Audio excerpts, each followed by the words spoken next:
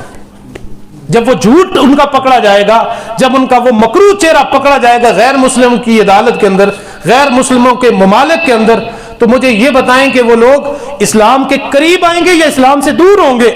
وہ یقیناً اسلام سے دور ہوں گے۔ تو یہی میں کہہ رہا ہوں کہ ہمارے جو کردار ہیں وہ آج لوگوں کو اسلام سے دور کر رہے ہیں۔ تو میں عرض کر رہا تھا امام مالک کے متعلق آتا ہے کہ آپ بچپن کے اندر نا اللہ تعالیٰ نے ان کے والد کا سایہ چھن گیا بچپن کے اندر ہی، بعد کے اندر تو مدینہ کے مسجد نبوی کے اندر 20 سال تک، بلکہ اس سے بھی زیادہ عرصہ آپ مسجد نبوی کے اندر آپ بیٹھ کے رسول اللہ کی حدیث پڑھاتے رہے۔ یہ کوئی معمولی بات نہیں ہے، آپ نے شاید توجہ نہیں کی، رسول اللہ کی مسجد میں بیٹھ کے مسجد نبوی میں انہوں نے اتنے عرصے تک حدیث رسول پڑھائی، اور ممبر رسول پہ بیٹھ کے آپ جمعے کی خطبات دیا کرتے تھے، اور پورے مکے کے مدینے کے لوگ جمع ہو کے حضرت امام مالک کا خطبہ سننے کے لیے آیا کرتے تھے۔ لیکن یہ مقام ایسے ہی تو نہیں ملا، بچپن کے اندر آپ ابھی چھوٹی عمر کے تھے، آپ کے والد کا انتقال ہو گیا۔ اب والد کا جب انتقال ہوا تو ماں نے ان کو بھیجا ایک درزی کے پاس، کہا کہ جاؤ اور جا کے کپڑے سی لینا،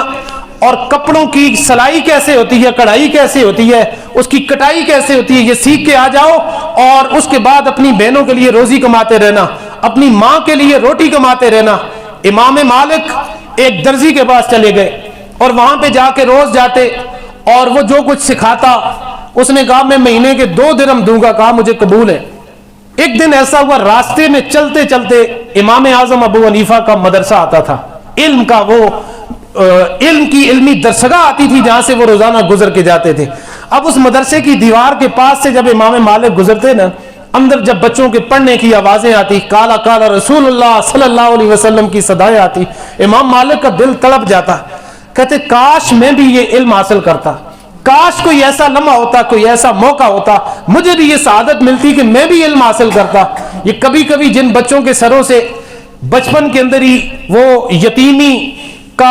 ان کو مل جاتا ہے نا، بچپن کے سے ہی باپ کی شفقت کا سایہ اٹھ جاتا ہے، کبھی چند لمحوں کے لیے اس بچے کے پاس بھی بیٹھ کے اس سے پوچھا کرے کہ وہ جو اپنے باپ کی شفقت سے محروم ہوتے ہیں ان کی زندگی کیسے گزرتی ہے، یہ آپ میں سے لوگ بہتر جانتے ہیں۔ جب معاشرے میں باقی لوگ بڑے دلاسے دینے والے آئیں گے، لیکن باپ کی جگہ کوئی نہیں لے سکتا، یہ باپ کا جو سایہ ہے اس کی جگہ کوئی دوسرا نہیں لے سکتا۔ تو امام مالک بچپن کے اندر ہی آپ کا باپ کا سایہ اٹھ گیا۔ ماں نے کہا کہ پتر جا درزی کے پاس جا کے ان سے 2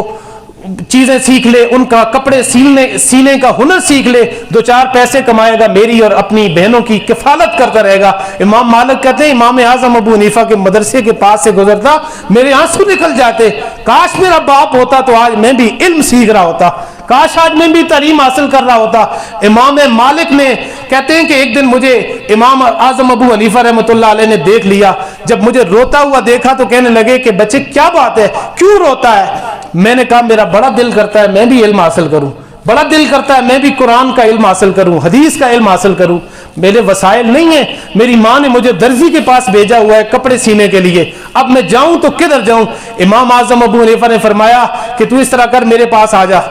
اور میرے مدرسے کے اندر آ جا، تجھے علم بھی حاصل کراؤں گا اور تیرے گھر کی کفالت بھی میں کرتا رہوں گا، تو آ تو صحیح، میں تیرے کپڑے تیرے خرچے بھی میں بھیجوں گا۔ اللہ اکبر، مہینہ پورا ہوا، اماں کہنے لگی کہ جا ذرا بتا نا وہ تنخواہ کدھر ہے تیری؟ کہتے اماں میں تو درزی کے پاس گیا ہوتا تو تنخواہ ہوتی۔ کہا تو کدھر جاتا ہے؟ کہا میں تو امام اعظم ابو حنیفہ اپنے استاد کے مدرسے کے اندر جا کے علم حاصل کرنے کے لیے میں تو ادھر جاتا رہا ہوں۔ وہ اماں بھی اس وقت کی اماں، کیا ہی بات ہے، وہ دوڑی ہوئی آئی امام اعظم ابو حنیفہ رحمۃ اللہ علیہ کی طرف اور آ کے کہنے لگی کہ آپ نے بڑا میرے بچے کو خراب کر کے رکھ دیا، میرا بچہ اچھا بھلا روزی روٹی کمانے کے لیے میں نے بھیجا تھا، 2-4 چیزیں سیکھ جاتا تو بچوں کی اپنی بہنوں کی کفالت کرتا، اب مسلوں سے اور کتابیں پڑھنے سے بھی یہ پیٹ پالا جا سکتا ہے، گھر کا خرچہ چلایا جا سکتا ہے۔ امام اعظم سنتے رہے، اللہ نے بڑی فقاہت دی تھی، بڑا امیر کبیر گھرانے میں آپ کے ساتھ آپ تعلق رکھتے تھے اور بغداد اور کوفہ کے بڑے تاجروں میں آپ کا شمار ہوتا تھا، لیکن آپ کو اللہ تعالیٰ نے علم اور ادب کی جو دولت عطا فرمائی تھی وہ کمال کی تھی. آپ خاموش ہو گئے. بوڑھی اماں امام مالک کی والدہ آپ کو سناتی رہی, کڑی جلی باتیں سناتی رہی, آپ سنتے رہے. کہنے لگی کہ مولوی حیا نہیں آتی تجھے, میرے بچے کو تو نے خراب کر دیا, مدرسے میں لا کے بٹھا دیا, مسئلے پڑھے گا, مسئلوں اور کتابوں سے بھی کوئی گھر کے خرچے چل سکتے ہیں. آپ نے فرمایا ماں کوئی بات نہیں, بالکل مجھ سے غلطی ہو گئی. دھیمے لہجے میں, اماں جی مجھ سے غلطی ہو گئی, خطا ہو گئی, مجھے سمجھ نہیں آئی. جب اماں کی بات مکمل ہوئی آپ نے فرمایا اماں جی ایک بات تو بتا